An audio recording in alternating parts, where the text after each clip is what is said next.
Truth for Today by Mrs. B.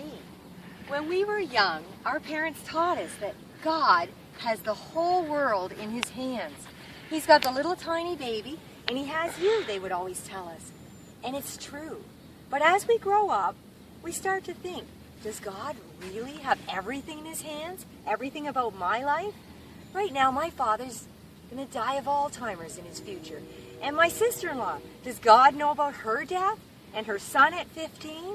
And on and on. We start to struggle with that fact. Does God really care? Does he really hold us in his hand?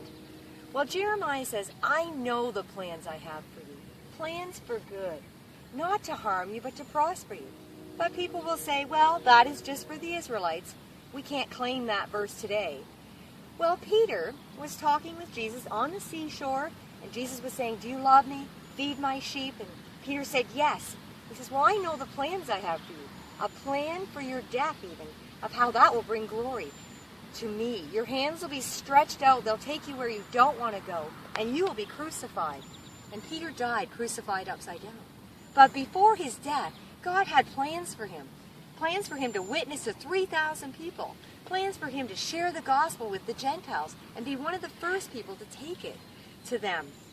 And Peter was like, okay, you have plans for me. But what about my best friend, John, over here? What's going to happen to John? Jesus kind of said, mind your own business. Not in a mean way, but he says, his plans don't concern you. And sometimes we worry about everybody else in our life. What's God doing in their life and their plans? They have to submit to God's hand and work in their lives.